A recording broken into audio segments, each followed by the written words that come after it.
কি হবে দেখেন, এই যে এ ড্যাশ প্রাইম, এই পয়েন্ট আর এই যে এ পয়েন্ট, এই দুইটা পয়েন্টের মধ্যে ভোল্টেজের একটা ব্যবধান হবে। তার মানে ডেল ভি ইকুয়াল টু হবে এ প্রাইম মাইনাস এ। তাহলে যখন এই দুইটা পয়েন্টের মধ্যে ভোল্টেজের ব্যবধান হবে এবং এই সুইচটাকেও আমি ক্লোজ করে দিছি এখান থেকে ধরেন, তখন কি হবে দেখেন, তখন সবগুলো সুইচ কিন্তু আমি ক্লোজ করে দিছি, তখন একটা ইন্টারেস্টিং ঘটনা ঘটবে। লোড একটা হিসেবে কাজ করবে। সার্কুলেটিং কারেন্ট এর মধ্যে থেকে, না, একটা সার্কুলেটিং কারেন্টের মধ্যে থেকে ফ্লো হওয়া শুরু করবে। সেটা কি? কারণ ক্লোজ পাথ তো অলরেডি আছে। তাহলে সে হচ্ছে ধরেন এখান থেকে গিয়ে এই জেনারেটর হয়ে ঘুরে এসে এখান থেকে আবার বের করে এই জেনারেটরের মধ্যে দিয়ে ঘুরবে। তাহলে একটা পুরো সিস্টেমের মধ্যে একটা সার্কুলেটিং কারেন্ট ফ্লো হওয়া শুরু করবে। তো এই সার্কুলেটিং কারেন্ট যদি ফ্লো হওয়া শুরু করে সিস্টেমের মধ্যে, তাহলে এটা তো আমার প্রথমত স্বাভাবিকভাবে সিস্টেমের জন্য তো এটা হার্মফুলি। কারণ হচ্ছে এই সার্কুলেটিং কারেন্ট তো আমার কয়েলগুলোকে নষ্ট করতে পারে। তো সার্কুলেটিং কারেন্ট ফ্লো হবে, আমার যে পারপাজে আমি এটাকে সার্ভ করতে নিছিলাম সেই পারপাসটাও সার্ভ হবে না, উল্টো আমি একটা ঝামেলা পাচ্ছি। যদিও বাস্তব জীবনে এটা আসলে কখনোই ঘটে না, কারণ হচ্ছে কিছু প্রোটেকটিভ ইকুইপমেন্ট থাকে, এই প্রোটেকটিভ ইকুইপমেন্ট গুলোর জন্য আপনি আসলে এই ধরনের আরএমএস লাইন ভোল্টেজ সমান না হলে প্যারালালে জেনারেটর কানেক্টই করতে পারবেন না। তো কানেক্ট করলে সাথে সাথে ওই অনকামিং জেনারেটর মানে জি টু যেটা, সেটা ট্রিপ করে যাবে, ওটা ওইটার সাথে কানেক্টেডই হবে না, হলেও সাথে সাথে বন্ধ হয়ে যাবে একটা মানে প্রোটেকটিভ ইকুইপমেন্ট থাকার জন্য। কিন্তু সেটা ধরেন প্রোটেকটিভ ইকুইপমেন্ট আপনার জিনিসটাকে প্রোটেক্ট করলো, কিন্তু আপনি প্যারালাল কানেকশন তো আর করতে পারলেন না, তাই না? তো যেটা মনে রাখতে হবে সেটা হলো আরএমএস লাইন ভোল্টেজটাকে আমাদের আগে সমান করতে হবে প্যারালাল অপারেশন করার জন্য।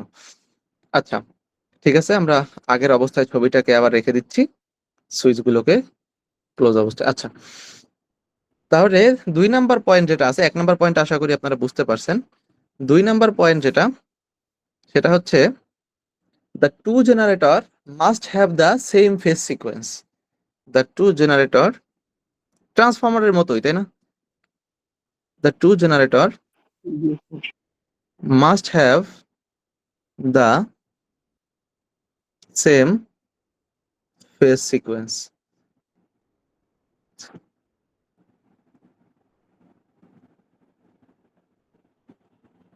তো কেন সেম ফেজ সিকোয়েন্সে থাকতে হবে? আচ্ছা, আগে সেম ফেজ সিকোয়েন্স মানে তো বুঝছেন, এইটা যদি আমার এ হয়, এটা থেকে 120 ডিগ্রিতে যদি বি হয় এখানে প্রথম জেনারেটরের, আর এটা যদি সি হয়, তাহলে পরের জেনারেটর যদি এখানে এ থাকে কিন্তু এখানে দেখলাম বি না থেকে সি আছে ধরেন, আর এখানে আবার বি, তাহলে যেটা হবে যে দেখেন এ ফেজে কোনো সমস্যা নাই, A phase will not cause any problem. But B আর সি যে ফেজ আছে তারা একে অপরের থেকে 180 ডিগ্রি আউট অফ ফেজ। তো যখন এই 180 ডিগ্রি আউট অফ ফেজ থাকে তখন একটা হিউজ অ্যামাউন্ট অফ কারেন্ট এই বি আর সি ফেজের মধ্যে থেকে ফ্লো করা শুরু করবে, যেটা আমার পুরো সিস্টেম বা পুরো অনকামিং মেশিন যেটা আছে সেটাকে ড্যামেজ করে দিতে পারে। তার মানে ফেজ সিকোয়েন্স সমান রাখতেই হবে আমাদেরকে। তো ফেজ সিকোয়েন্স সমান কিভাবে রাখবো? ফেজ সিকোয়েন্স মাপবো কিভাবে আমি? ফেজ সিকোয়েন্স মাপবো হচ্ছে যে আমি খুব সোজা, অনেক দুইটা উপায় আছে ফেজ সিকোয়েন্স ঠিক করার জন্য। তার প্রথম উপায়টা হচ্ছে কি বলেন, প্রথম উপায়টা হচ্ছে induction motor method. Induction motor method. তো আপনার কাছে যদি একটা ইন্ডাকশন মোটর থাকে, সেটাকে আপনি প্রথম জেনারেটরের সাথে লাগাবেন, লাগিয়ে দেখবেন সে রোটেশনের ডিরেকশনটা কোন দিকে হচ্ছে। তো কি দেখবো? Rotational direction, rotational direction. তো এই রোটেশনাল ডিরেকশনটা কোন দিকে হচ্ছে সেটা দেখবো। আর জেনারেটর টুতেও লাগিয়ে দেখবো যে একই দিকে রোটেশন দিচ্ছে কিনা। যদি না দেয় তাহলে কি করতে হবে বলেন? তার মানে তো ফেজে নাই, সেম ফেজে, এটা একটা তো আমরা বুঝতে পারছি। এক্স্যাক্টলি, একটা ফেজকে খুলে অন্য একটা ফেজে লাগাই দিব, মানে হচ্ছে বি আর সি এর মধ্যে কানেকশনটাকে জাস্ট খুলে চেঞ্জ করে দিব। এটাই হচ্ছে ফেজ সিকোয়েন্স ঠিক করার সব থেকে সোজা উপায়। এখন জানার জন্য জানতে হবে যে এটা করার আরো একটা উপায় আছে। সেই উপায়টাকে বলে three light bulb method. Three light bulb method. সেখানে কি করতে হবে জানেন? সেখানে হচ্ছে ধরেন এই যে আমাদের জেনারেটর অন আছে, ও তো আগে থেকে এই যে লোডের সাথে কানেক্টেড ছিল। আর এখানে তো নতুন যে জেনারেটরটাকে আনতে চাচ্ছি, অনকামিং জেনারেটর জি টু, আয় হায়, এখানে যে অনকামিং জেনারেটর যেটা আনতে চাচ্ছি সেটা হলো জি টু। সেই জি টু এইখানে যখন কানেক্ট করব, এখানে তো সুইচ থাকবে তাই না, প্রত্যেকটা কানেকশনের মাঝে সুইচ থাকবে, যেটা আমরা প্যারালাল হওয়ার পরে অন করে দিব সব কন্ডিশন মিট করার পর। এর মাঝখানে আমি হচ্ছে একটা করে লাইট বাল্ব লাগাবো। তিনটা জায়গাতে তিনটা করে আলাদা আলাদা ভাবে লাইট বাল্ব লাগাবো।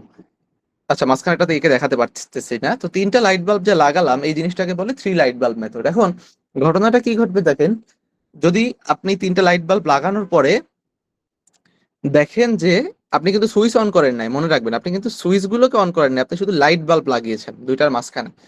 তো লাইট বাল্ব লাগানোর পরে আপনি যদি দেখেন যে তিনটা লাইট বাল্বই আপনার একই সময় খুবই ব্রাইটার ভাবে জ্বলতেছে, মানে সব থেকে উজ্জ্বল হয়েছে, এবং একই সাথে সব থেকে ডিম হয়ে গেছে, মানে একদম বন্ধর মতো অবস্থা। তখন তাহলে আমরা কি বুঝবো? আমরা বুঝবো যে আমাদের এই যে সাইনের ওয়েভ আছে না, দুইটা ওয়েভ তো আমাদের কাছে আছে, যেহেতু দুইটা জেনারেটর, এই দুইটা ওয়েভ সেম ফেজে আছে। কারণ কি? কারণ দুয়োটার পিক এবং দুয়োটার সব থেকে এই যে 0 পয়েন্ট এটা একই টাইমে হচ্ছে, তার জন্য লাইট বাল্ব গুলো একই সাথে সব থেকে উজ্জ্বল হচ্ছে এবং একই সাথে ডিম হয়ে যাচ্ছে। তাহলে তখন আমরা বুঝবো যে ইন ফেজে আছে নাকি ফেজে নাই। না থাকলে কি করতে হবে সেটা আমরা জানি, আর থাকলে তো ভালো, আমরা সুইচ গুলোকে অন করে দিব। তবে এখনই অন করবো না, আরো দুইটা কন্ডিশন আছে, সেটা টেস্ট করার পরে আমরা সুইচ গুলোকে অন করবো। আচ্ছা, তাহলে এই দুইটা মেথড সম্পর্কে কি আমরা বুঝতে পারছি? স্যার এই জায়গাটা প্রশ্ন আছে, সাপোজ যদি মনে করেন জি। যদি ফেজ দুটি এক না হয়, ফেজ দুটি যদি একই হয়, সেই ক্ষেত্রে হচ্ছে গিয়ে ব্রাইটার আর হচ্ছে গিয়ে লোয়ার একই টাইমে হবে। যদি ফেজ দুটি ডিফারেন্ট হয় সেই ক্ষেত্রে কি হবে? ফেজ দুইটা ডিফারেন্ট হলে যেটা হবে দেখেন, আমি আপনাকে দেখাই। ধরেন দুইটা তো মেশিন, তো প্রথমটারটাকে আমি লাল কালি দিয়ে আঁকলাম, এই হচ্ছে প্রথমটার সাইন ওয়েভ। আর ধরলাম তারা ফেজে নাই, তাহলে দ্বিতীয়টার ওয়েভটা কিরকম হবে? দ্বিতীয়টার wave অন্য কোনো একটা জায়গা থেকে শুরু হবে, ধরেন আন্দাজে আঁকলাম আমি এরকম কিছু একটা, তাই না? তো তখন দেখেন, যখন একটা লাইট বাল্ব, এখানে কিন্তু আমি দুইটা ছবি আঁকছি, মানে দুইটা গ্রাফ, গ্রাফ কিন্তু হবে আসলে কয়টা? ছয়টা, মানে ছয়টা লাইন হওয়ার কথা। আচ্ছা, যাই হোক। তো দেখেন এ যখন পিক পাবে, তখন এ কিন্তু সব থেকে উজ্জ্বল পয়েন্টে নাই, একদম 0 পয়েন্টে আছে। আবার এ যখন পিক পাইছে, তখন এ 0 পয়েন্টে আছে। আমি আইডেন্টিক্যাল লাগছি বাট যে কোনো, তাহলে আপনি দেখবেন যে তিনটাই একসাথে উজ্জ্বল, আবার তিনটাই একসাথে ডিম হচ্ছে না, বরং তো একটা উজ্জ্বল, একটা প্রায় যায় যায় অবস্থা, মানে একদম ডিম হয়ে যাচ্ছে, আর একটা মাঝামাঝি কোনো একটা জায়গা আছে, এরকম মানে সিঙ্ক্রোনাইজ ওয়েতে নাই, পুরো এলোমেলো অবস্থায় আছে। বুঝতে পারছেন?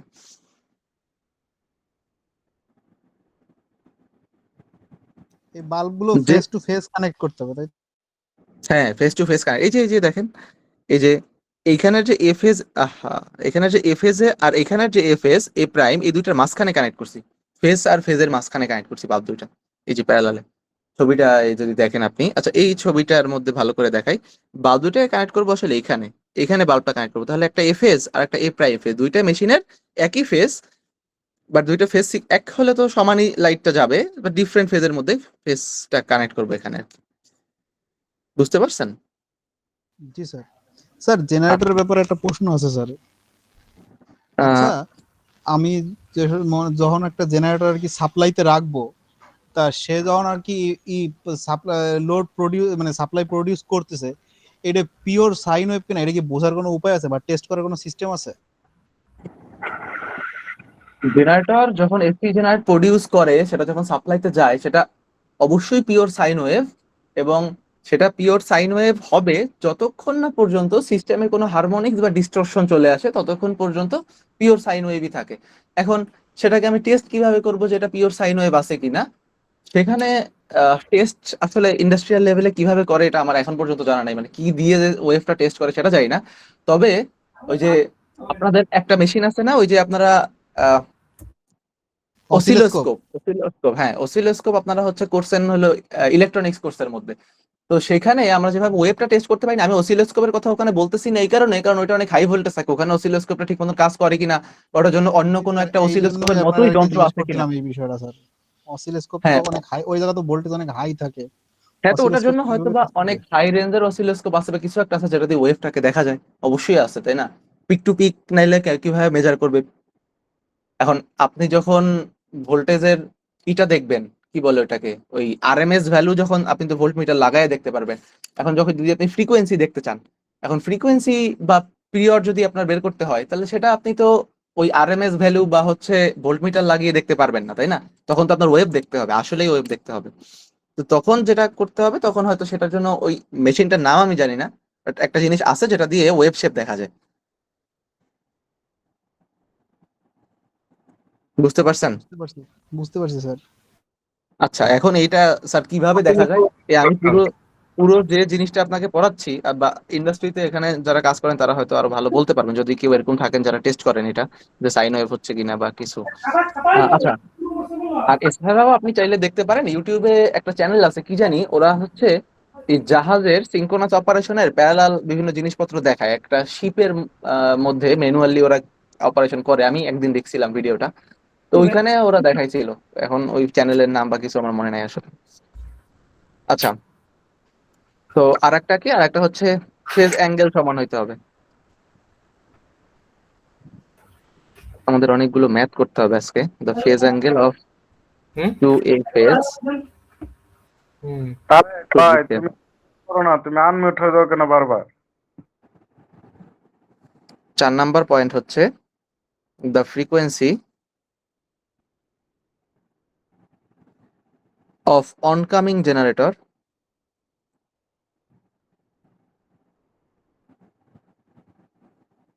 Must be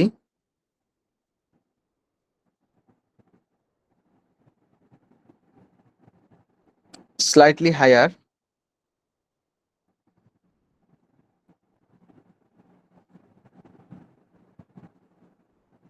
than the frequency of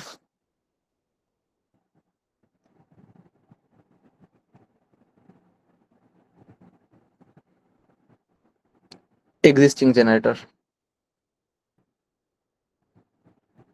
আচ্ছা, কি দেখলাম আমরা? যে আমাদের যে মেশিনটাকে আপনি প্যারালালে লাগাবেন এক্সিস্টিং সিস্টেমের সাথে, তার ফ্রিকোয়েন্সি অবশ্যই সিস্টেমের ফ্রিকোয়েন্সি থেকে একটু হলেও বেশি হতে হবে। কেন? এইটার কেনটা হচ্ছে, সেটার জন্য আমাদের হাউস ডায়াগ্রাম পড়তে হবে। আমি এখন সংক্ষেপে বলার চেষ্টা করতেছি, কারণ হাউস ডায়াগ্রাম দিয়ে কোশ্চেন করি নাই পরীক্ষায়। সেটা হচ্ছে, ধরেন ফ্রিকোয়েন্সি আছে এদিক বরাবর, সরি এদিক বরাবর ধরেন লোড আছে একটা গ্রাফে, এদিক বরাবর হচ্ছে আপনার কিলোওয়াটের লোড আছে, আর এদিক বরাবর হচ্ছে আপনার ফ্রিকোয়েন্সি আছে।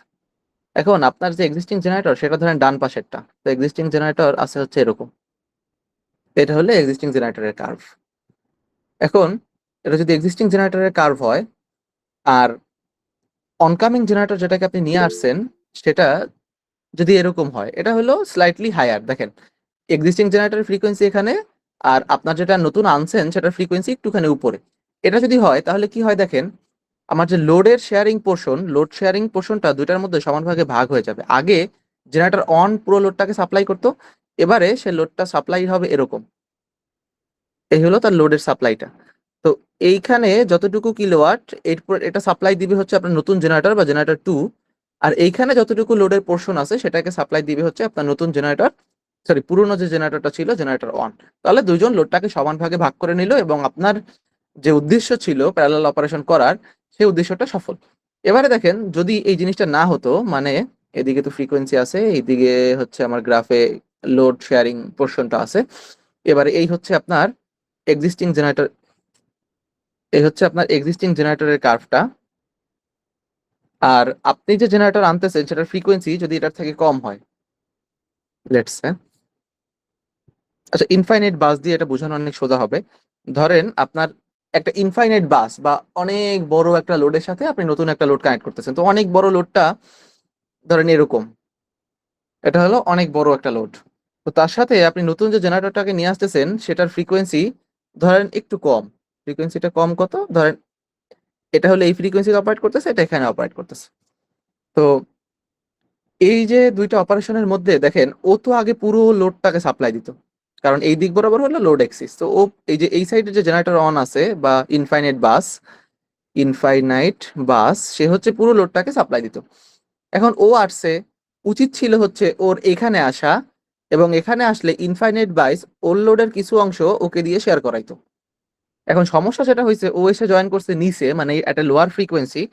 তখন যেটা হবে যে ও কোন পোর্শন শেয়ার নিবে? ওর তো কোনো শেয়ার নেওয়ার সুযোগ নাই। ও তখন কি করবে, এই সাইডে পেছনে এতটুকু লোড আরো সিস্টেম থেকে কনজিউম করবে, মানে এই যে লোডটুকু এটা সিস্টেম থেকে কনজিউম করবে, এবং ইনস্টেড অফ এ জেনারেটর এই নতুন মেশিনটা একটা মোটর হিসাবে কাজ করবে। তার মানে সিস্টেম থেকে সে উল্টো আরো পাওয়ার নিতে থাকবে, পাওয়ার দেওয়ার বদলে বা প্যারালাল অপারেশনে অবদান রাখার বদলে। তাহলে আমরা বুঝলাম যে এই যে উপরের যে পার্টটা, মানে হচ্ছে স্লাইটলি হায়ার ফ্রিকোয়েন্সিতে তাকে অ্যাড করতে হবে, নট যে এক্সিস্টিং ফ্রিকোয়েন্সির থেকে লোয়ার ফ্রিকোয়েন্সিতে। সমস্যা কি হবে? সমস্যা হলো তাহলে সে সিস্টেম থেকে নিজে লোড নেওয়া শুরু করবে এবং নিয়ে হচ্ছে সে একটা মোটরের মতো কাজ করা শুরু করবে। বুঝতে পারছেন কেন ফ্রিকোয়েন্সিটা একটু বেশি রাখতে হবে? আচ্ছা, আশা করি বুঝতে পারছেন। তো পরীক্ষায় আমাদের যেটা কোশ্চেন আসবে সেটা হচ্ছে write down the condition required for parallel operation. Okay, তো প্যারালাল অপারেশনের 4টা কন্ডিশন আপনারা লিখবেন, কোন কন্ডিশন কিভাবে মেট করতে হয় এবং আম, কি বলে এটাকে আপনার আম, যে না করলে কি সমস্যা হবে এই জিনিসগুলো দেখবেন। কোশ্চেনে মার্কস কত, যদি অনেক বেশি 5 মার্কের থাকে তাহলে এইগুলো দুই একটা বুলেট পয়েন্ট আমি যেভাবে লিখছি এখানে এভাবে লিখে দিবেন। আর যদি দেখেন যে না কোশ্চেনই 3 মার্কের তাহলে জাস্ট পয়েন্ট তিনটার নাম লিখে দিলেই হবে যে এই এই কন্ডিশন আমার ফুলফিল করতে হবে। ওকে, আচ্ছা, ঠিক আছে। এটা বুঝতে পারছেন। এবার আমরা ম্যাথ করব আর কি। তো ম্যাথ এখানে আগেই লিখে রাখছি আমি, কিন্তু কথা হচ্ছে এটা যে কালার দিয়ে লিখছিলাম তখন ব্যাকগ্রাউন্ড ছিল হচ্ছে কালো।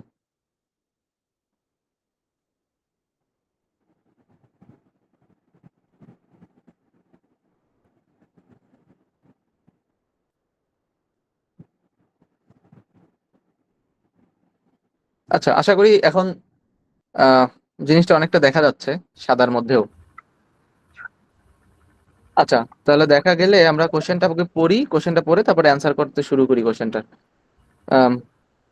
এটা হলো এক্সাম্পল নাম্বার কত?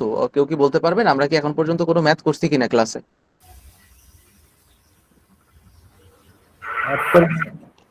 বি সেকশনে করাননি স্যার। তাহলে এক্সাম্পল নাম্বার 1 কাউকেই করাই নাই। আচ্ছা, এখানে কি বলছে? বলছে একটা জেনারেটর আছে, A generator with no load frequency of 61.0 hertz. No load frequency দেওয়া আছে এবং তার যে ওই যে ফ্রিকোয়েন্সির যে স্লপটা, একটু আগে আমরা যে স্লপ দেখলাম ছবির মধ্যে, এই যে স্লপটা, সেই স্লপটা SP of 1 megawatt per hertz, মানে 1 মেগাওয়াট সামনে গেলে 1 ঘর নিচে নামে, এরকম একটা ঢাল অবস্থায় সে আছে।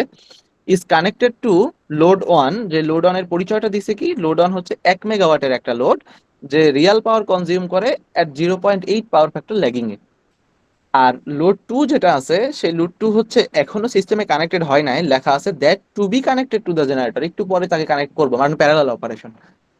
তো যে লোড 2 পরিচয়টা বলা আছে কানেক্ট এখনো হয়নি যদিও, সেটা হচ্ছে এ কনজিউম করতেছে রিয়েল পাওয়ার অফ 0.8 মেগাওয়াট। হ্যাঁ, সেটা না আসে নাই তো, সে তো একটু ক্লাস নিচ্ছে তো, একটু একটু সময় লাগবে। ঠিক আছে, ওকে, আল্লাহ হাফেজ। আচ্ছা, তো এই দ্বিতীয়টা হচ্ছে 0.707 পাওয়ার ফ্যাক্টর ল্যাগিং এ চলতেছে। এখন কোশ্চেন প্রথমটা আমাকে বলছে যে find the operating frequency of the system before the switch is close. মানে ছবিটা কি বুঝছেন? ছবিটা হলো আগের এই ছবিটা, ছবিটা আমি এখানে আরেকবার আঁকবো না। মানে একটা জেনারেটর আছে, কানেক্ট করতেছে লোডকে, 2 নাম্বার জেনারেটর হচ্ছে এটা, এই সুইচটাকে ক্লোজ করার আগে মানে 2 নাম্বার জেনারেটর প্যারালাল অপারেশনে আনার আগে তারা জানতে চাইছে কোশ্চেনে যে আপনার অপারেটিং ফ্রিকোয়েন্সি কত। তো চলেন এটাকে আমরা সমাধান করার চেষ্টা করি। কোশ্চেন তো বুঝতে পারছেন? কোশ্চেন নিয়ে কারো কোনো কোশ্চেন থাকলে বলেন। আচ্ছা, তো আমরা একটা ফর্মুলা জানি, ফর্মুলাটা আমি একটু লিখে দিচ্ছি, আপনাদের মনে আছে কিনা। The power produced by the generator is P equal to sir এই শীটটা কি SP দিয়ে দেবেন না ম্যাথ গুলো লিখে নেব? No load frequency, sorry sir বলতেছি এই শীটটা কি দিয়ে দেবেন না ম্যাথ গুলো লিখে নেব? না না, শীট দিয়ে দিব, শীট দিয়ে দিব, শীট দিয়ে দিব, কিন্তু তাও বাসায় কিন্তু ম্যাথ করেন আর কি। আচ্ছা, তো এইটা হচ্ছে আমাদের ফর্মুলা, যে ফর্মুলাটা কাজে লাগাই আমরা এই ম্যাথটা করবো আর কি। তো এখন দেখেন আমার এখানে পি ইকুয়াল টু হচ্ছে এসপি। এসপি মানে কি? কোশ্চেনে যে ঢাল দেয়া আছে, যে SP of 1 megawatt per hertz. ম্যাথটা খালি বোঝেন, আপনি পরে খাতায় লিখেন। আচ্ছা, তো এখান থেকে আমরা আমাদের বলছে সিস্টেমের ফ্রিকোয়েন্সি বের করতে, তাই না? কোশ্চেন বলছে সিস্টেম ফ্রিকোয়েন্সি বের করতে, তাহলে আমরা এটাকে সাইড চেঞ্জ করে এই সাইডে নিয়ে আসবো। তাহলে এফ সিস্টেম ইকুয়াল টু হয় এফ নো লোড মাইনাস হচ্ছে পি ডিভাইডেড বাই এসপি বা ঢালটা। তাহলে এবার চলেন এ নাম্বার কোশ্চেনের অ্যান্সার করি আমরা। এ নাম্বার কোশ্চেনের অ্যান্সার হচ্ছে, so the frequency of the system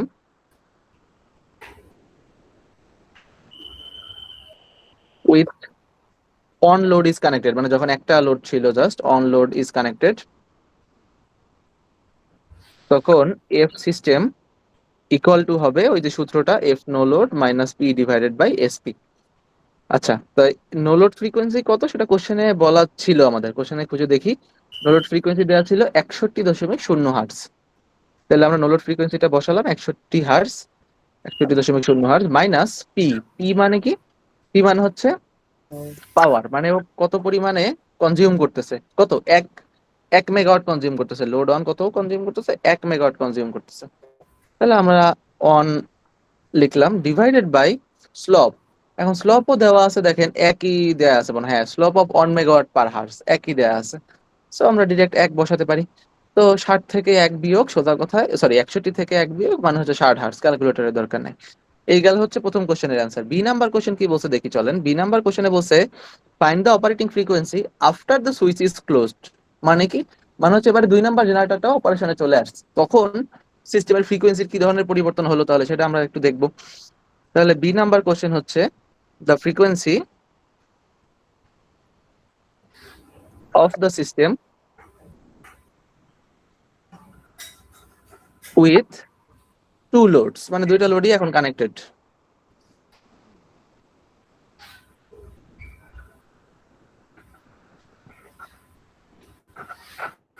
F system equal to হচ্ছে no load minus P divided by SP, formula তো জানি আমরা।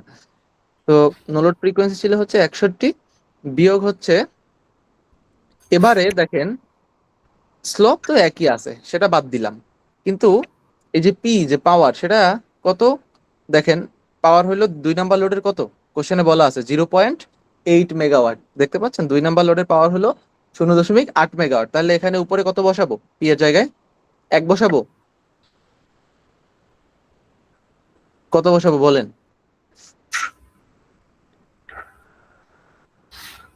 কেউ কি ক্লাসে আসেন আসলে আপনারা যে করতেছেন? জি স্যার। বলছে এখানে কত বসাবো পাওয়ারের মান? 0.8 বসাবো? না, 0.8 বসালে কিন্তু হবে না, কারণ দুইটা লোডের টোটাল যে কনজিউম করতেছে সেটা যোগ হয়ে যাবে। তাহলে 1 + 0.8 মানে হচ্ছে 1.8। পরীক্ষার সময় ঠিক করে লিখেন কিন্তু, ম্যাথ ভুল হবে না। আচ্ছা, তো হচ্ছে 59.2 হার্জ আসে হিসাব করলে। এবারে দেখেন সি নাম্বার প্রশ্ন বলছে what action could an operator take to restore the system frequency to 60 hertz. Operator কি ধরনের অ্যাকশন নিলে সিস্টেমের ফ্রিকোয়েন্সি 60 হার্জেই চলবে after both loads are connected to the generator. তো প্রথমত একটা লোড লাগাইছিলাম, তখন দেখলাম সিস্টেমের ফ্রিকোয়েন্সি 60 হার্জ হয়েছে। তারপরে একটা লোড লাগানোর পরে, দ্বিতীয় লোড লাগানোর পরে দেখলাম সিস্টেমের ফ্রিকোয়েন্সি 59.2 হার্জ হয়েছে। এখন কোশ্চেন আমাকে করছে যে অপারেটর যে আছে সে কি ধরনের অ্যাকশন নিলে দুইটা লোড আমি লাগাবো ঠিকই কিন্তু সিস্টেমের ফ্রিকোয়েন্সি 60-এর থেকে নিচে নামবে না, সেটা বলতে বলছে। তো কি করতে হবে? আসলে করতে হবে খুব সোজা, সেটা হচ্ছে অপারেটিং ফ্রিকোয়েন্সি এই 59.2 হয়েছে না এখানে শেষ দুইটা লোড লাগানোর পরে, তাহলে কমছে কত? 0.8 কমছে। তাহলে একদম শুরুতেই অপারেট করতে হইতো 61.8 হার্জে। তাহলে 61.8 হার্জে যদি অপারেট করতো তাহলে ড্রপ করার পরে হইতো 60, আর এখানে 0.8 ড্রপ করার পর এটাও 60-এ নেমে যাইতো। ঠিক আছে, তো 61.8-এ আসলে তার অপারেট করা লাগতো সিস্টেমটাকে। তো এটাকে আপনাদের যার যেভাবে ইচ্ছা লিখতে পারেন। আমি একটা জেনারিক অ্যান্সার লিখে দিই, two restore the system frequency to restore the system frequency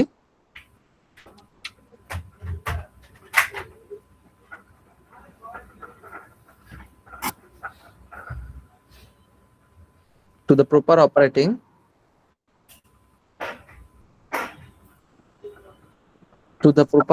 frequency The operator should increase the governor no load set point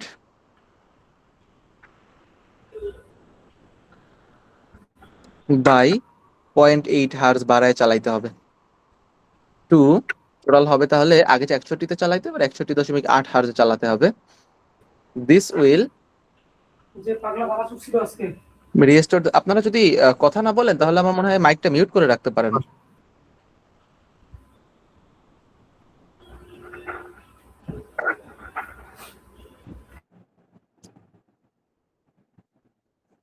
of 60 hertz. আচ্ছা ঠিক আছে, তাহলে আশা করি ম্যাথ মোটামুটি বুঝতে পারছেন ওইটা। এবারে অন্য একটা ম্যাথ করতে হবে আর কি। ম্যাথ লিখতেছি, example number 2।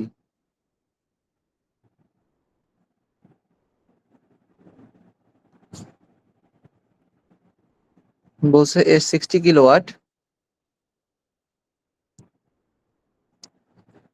240 ampere, sorry 240 volt, 50 hertz, single phase alternator আছে আপনার কাছে। এটার has effective armature resistance, effective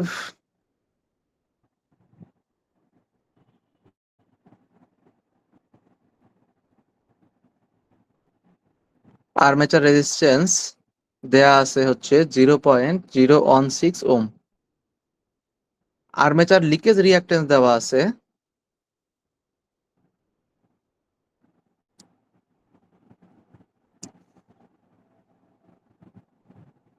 armature leakage reactance দেওয়া আছে 0.07 ওম। ক্যালকুলেট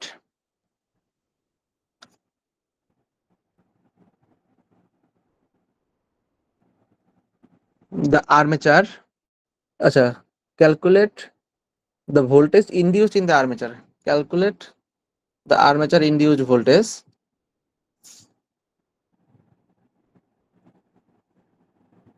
কখন, when the armature is delivering rated current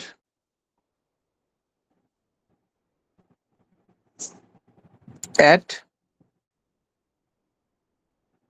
a load power factor of,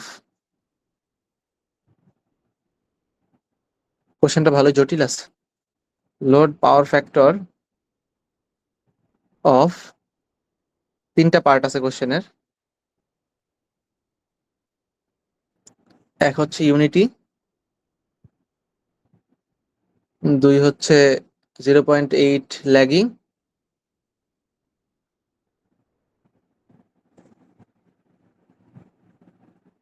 আর একটা হচ্ছে 0.8 লিডিং। ওকে, তাহলে এই তিনটা জিনিস বের করতে হবে। কোশ্চেনটা আরেকবার পড়ি, লেখার সময় ভালো করে বুঝছেন কিনা জানি না।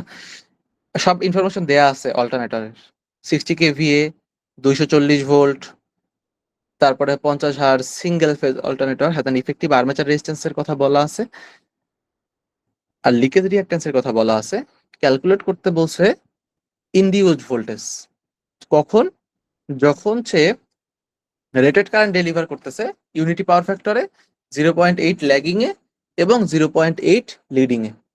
আচ্ছা ঠিক আছে, আমরা সমাধানে চলে যাচ্ছি।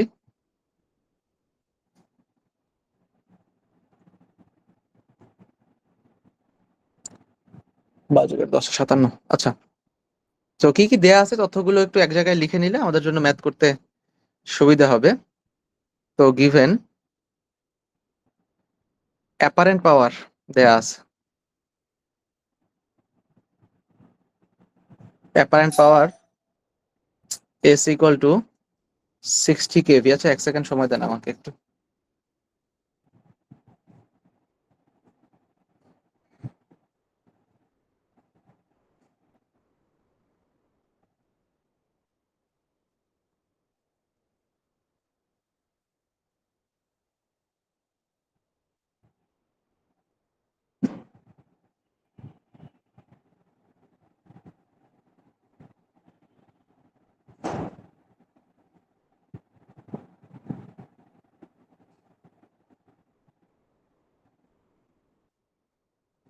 আচ্ছা, সরি, আমরা যেখানে ছিলাম, apparent power S equal to 60 kVA দেওয়া আছে।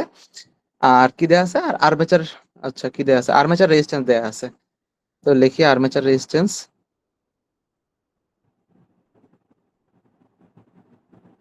আর্মেচার রেজিস্ট্যান্স কে আমরা কি দিয়ে লিখবো? আর এ, তাই না? আর এ ইকুয়াল টু দেওয়া আছে 0.016 ওম। তারপরে আর্মেচারের লিকেজ রিঅ্যাক্ট্যান্স দেওয়া আছে। আর্মেচার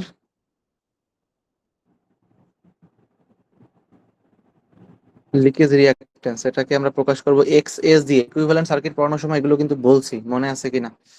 0.07 ওম। আর কি দেয়া আছে? আর দেয়া আছে টার্মিনাল ভোল্টেজ 240।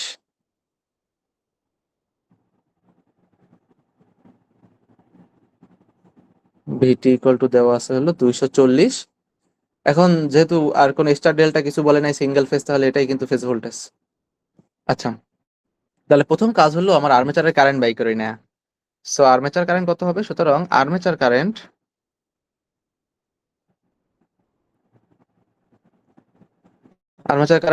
আইএ, তাই না? আইএ ইকুয়াল টু কি হবে? S divided by V. তাহলে এস দেওয়া আছে কত? 60 kVA, তার মানে হলো 60,000। 60,000 ডিভাইডেড বাই ভোল্টেজ আছে হলো 240, 250 এম্পিয়ার আসার কথা। আচ্ছা, তো এবারে আমরা কারেন্ট বের করে নিয়েছি, এবার প্রত্যেকটা পার্টের জন্য ম্যাথ করব। তাহলে 1 number, for unity power factor. Unity power factor. আচ্ছা, এবার ইকুইভ্যালেন্ট সার্কিট মনে আছে তো? আমি আর ইকুইভ্যালেন্ট সার্কিট রাখলাম না। ইএ ইকুয়াল টু কি? ভি ফাই প্লাস হলো IA R A plus J X S. Equivalent circuit থেকে এই ছবি এবং এই ইকুয়েশন থেকে ফেজর ডায়াগ্রাম সবই দেখানো হয়েছে। আচ্ছা, তাহলে ভি ফাই হচ্ছে দেয়া আছে 240 যোগ আইএ হলো 250, মাত্রই আমরা ক্যালকুলেশন করলাম। 0.016 যোগ হচ্ছে যে 0.07। তো এটাকে ক্যালকুলেশন করলে কমপ্লেক্স মোডে ক্যালকুলেশন করতে হবে। 244 যোগ 17.5 আই, এটা আসবে। তো এটাতে রাখলে হবে না, আমাদের ইসে নিতে হবে। তাহলে ইএ ইকুয়াল টু হচ্ছে রুট ওভার অফ 244 স্কোয়ার যোগ 17.5 স্কোয়ার। এটা করলে 244.6 ভোল্ট হয়। ঠিক আছে, তো আশা করি এটা বুঝতে পারছেন, কোনো সমস্যা হওয়ার কথা না, যেহেতু ইকুইভ্যালেন্ট সার্কিট এবং ফেজর ডায়াগ্রাম সম্পর্কে আপনাদের খুব ভালো ধারণা আছে। আচ্ছা, তাহলে পরের যেটা পার্ট সেটা আমরা এখানেই করব। সেটা হলো 2 নাম্বার। 2 নাম্বারে আমাদেরকে বলছে যে ফর 0. দাঁড়ান দেখি, ফর 0.8 ল্যাগিং বলছে 2 নাম্বারে। তাহলে আমরা লিখবো ফর 0.8 ল্যাগিং। তো এটার জন্য আবার নতুন করে আইএ বের করে নিতে হবে। আইএ ইকুয়াল টু কি আসলে? 250 অ্যাঙ্গেল হচ্ছে মাইনাস কজ ইনভার্স 0.8। তাহলে এটা যদি ক্যালকুলেশন করে তাহলে আসে হচ্ছে 250 অ্যাঙ্গেল মাইনাস 36.87 ডিগ্রি। এবারে সেম কাজ রিপিটেটিভলি এখানে করব।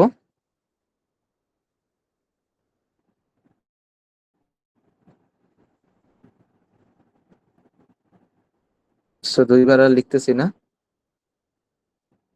এই, তো এখান থেকে কি করতে হবে? আমাদের ভ্যালুগুলো একটু পাল্টাতে হবে। কিসের ভ্যালুটা চেঞ্জ হবে? শুধুমাত্র আইএ এর ভ্যালুটা চেঞ্জ হয়ে যাবে, তাই না? তাহলে আইএ এর ভ্যালুটা চেঞ্জ করে আমরা এখান থেকে ফার্দার বাকি পার্টটা লিখি। তাহলে আইএ কত হবে? আইএ দেখেন 250 অ্যাঙ্গেল 36.87 বের করছে। তাহলে 250 অ্যাঙ্গেল 36.87, এটা তার সাথে আর এ হলো 0.016 প্লাস হচ্ছে 0.07 জে।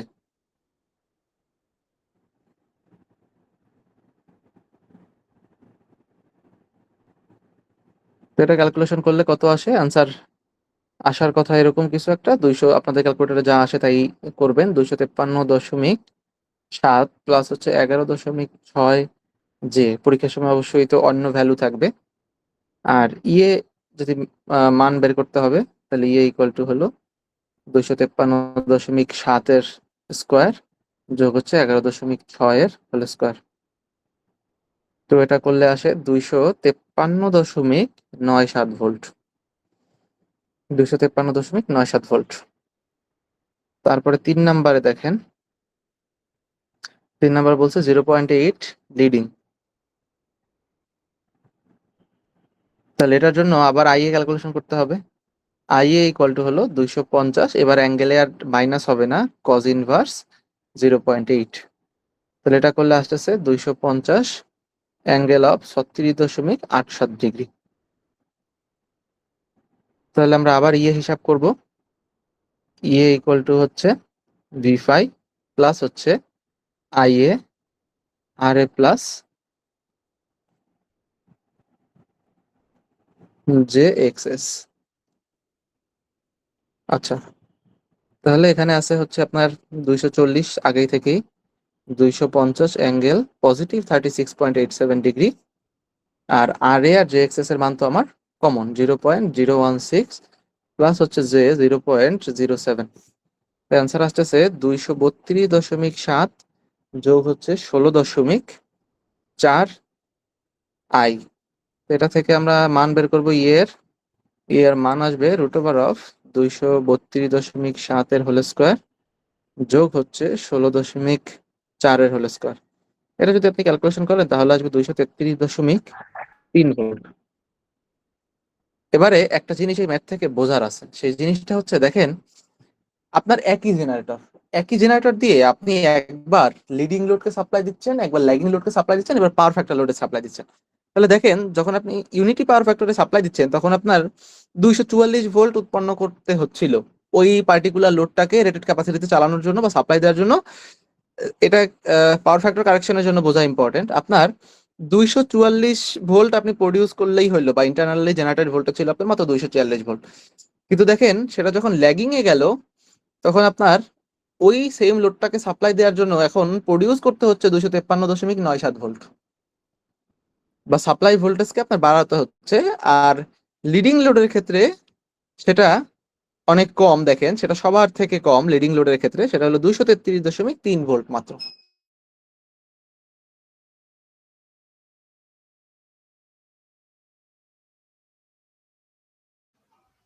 তো ছবিটা বোঝা যাচ্ছে না।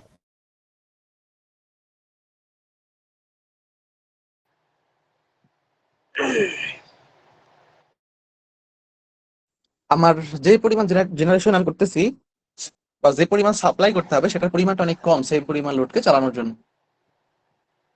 আপনারা কি আমার কথা শুনতে পাচ্ছেন? কারেন্ট, জি হ্যালো? স্যার, শুনতেছি। আচ্ছা, শুনতে পেলে ভালো। কারেন্ট চলে গেছে, আমরা ক্লাস আর নিব না। কারেন্ট চলে গেছে, তাতে সমস্যা যেটা হয়েছে যে আমার ল্যাপটপের স্ক্রিন বন্ধ হয়ে গেছে।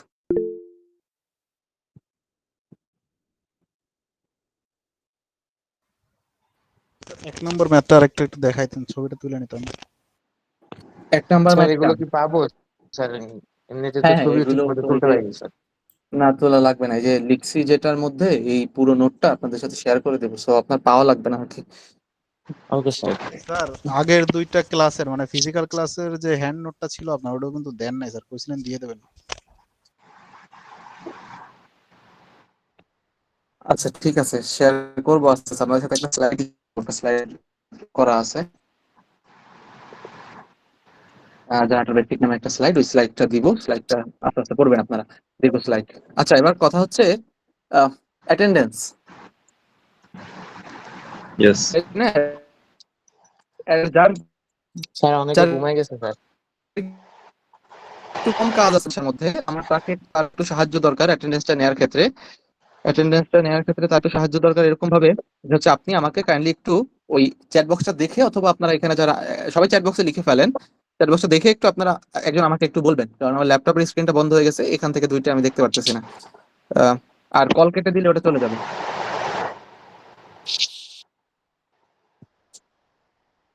26 স্প্রিং। আচ্ছা, প্রথমে 46B ধরেন, ঠিক আছে? 46B section, electrical machine two 46B take entry. আচ্ছা, কেউ একজন একটু দেখে আমাকে একটু হেল্প করেন। অনেকই তো আছে স্যার, একেবারে হাজিরা এটা দিয়ে দেখ। আচ্ছা, 10 51 10 52। এটা ঠিক আছে স্যার। আচ্ছা, 10 52 10 53 54 56 57 58 কত? দিন না স্যার। 58 58 59 60 আছে sir. 57 okay. 61 63 46 63 present sir. 63 present, thank you. হ্যাঁ, স্যার, ইশতিয়াক আছেন, 64 আমি জানি। 64 60 65 66 67 66 67 68 69 আছেন। আইরিন আছেন? Yes, sir. আচ্ছা, তারপরে 70 71 70 আছেন, 71 আছে। 72 73 74 75 77 Yes, sir. 77. 78 Yes, sir. 78. 81 81 আছেন? অলিউল ইসলাম 82 84 85 Yes, sir. 84. 84 okay, thank you. 85 5 sir. 87 87. 87 88